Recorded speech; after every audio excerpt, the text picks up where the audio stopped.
Hello, race fans. It's Tuesday, January 27th, and the big news this week is it's race week. We finally have a race this coming Sunday at Bowman Gray Stadium. The off season is almost over. The exhibition race, I think they're doing heat races on Saturday and then the official race on Sunday.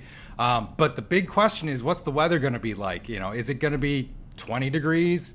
Is it going to be at freezing? Is it going to be above freezing? It'll be really interesting to see what the weather actually provides on Sunday, because remember, at Bristol last year, with it just being a little bit colder than ideal, the tires were shredding, the marbles were everywhere, and the rubber even built up in the wheel well of, I think it was Chase Briscoe, correct me if I'm wrong, and the rubber built up and caught on fire. So that's something we're going to have to, pay attention to, is what is the cold weather going to do to the tires? What is it going to do to the tires? And we'll see how that plays out. And then, as you can see behind me, we're almost to the Daytona 500, which is February 15th, the official start to the season. And I'm a huge fan. I love the Daytona 500. And I always like to do a little bit of a, refresher, like go back and look at some of the history. Plus, there are certain races that I just like to watch over and over again, like the 1998 Dale Earnhardt Sr. first time winning the Daytona 500. That is an amazing race. I get chills every time I see the entire pit, crew, everybody line up to shake Dale Earnhardt's hand. And I don't know. I love that race. So go back, watch the 98 race. The other race that I watch probably too frequently is the 1979 Daytona 500. Why do I love that race? It's because it's a wild race. And it's probably also one of the earlier introductions of NASCAR to the broader American culture. If I remember the story correctly, I was too young at the time to know this, but I've heard the story many times, is that it was blizzard conditions, so a lot of the sporting events just weren't happening. So the only thing kind of left on TV was the Daytona 500. And so a lot of people tuned in for the first time, and that was Cale Yarborough taking out Bobby Allison on the last lap. And then there's a freaking fist fight on the back stretch. It is a wild race and kind of an interesting piece of history to NASCAR and the Daytona 500. But I also want you to look at this kind of thing. Look at this. They actually used to race on the beach right next to the ocean and then come around the corner and then go down. It looks like the interior road and then have to loop back and come back on the beach. So what a wild thing about the history of the Daytona 500 to see it literally being kind of a mixture of beach and road.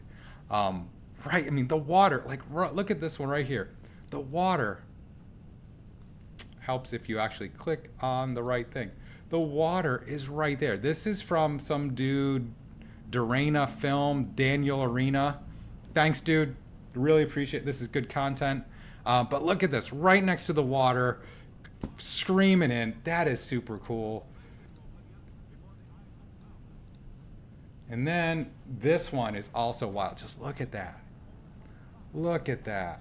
I don't want them, to copyright claim me or anything, so I'm going to mute and pause and do that kind of thing. So, and then there's another one I want to see. I had Junior Johnson. This is cool. So this is really early, and look at that. That is wild. Just so cool to see these classic 50s cars. I bet most of them don't even have roll cages. I bet they're just race car'd out. And but look at that. That is so cool. Now we know Daytona is this super, 2.5 mile super speedway with, what is it, a 30-degree bank.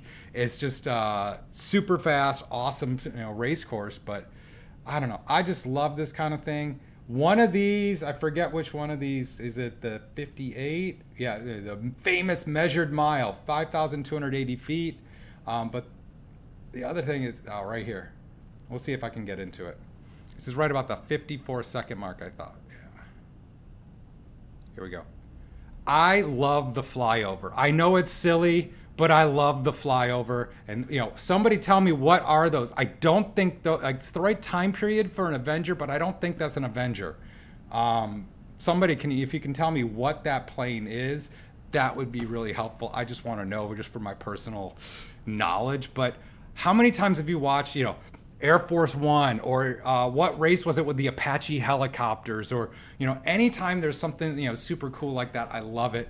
And this one is a lot of fun. So we're leading up to the Daytona 500. This week we got the Bowman Gray exhibition race, but the season's almost here, and I'm excited. So talk to you soon. Let me know if there's maybe a specific race, a classic race on NASCAR Classics or NASCAR YouTube that you want me to go back and watch and comment on. I'd love to do that.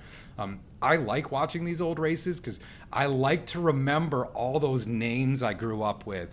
The Allison brothers, the Labonte brothers, Cale Yarborough, the Pettys, Rusty Wallace, Kenny Wallace, the Earnhardts, you name it, the Bush brothers, you name Jeff Gordon, all these names that I just remember from, growing up, watching the sport, loving it.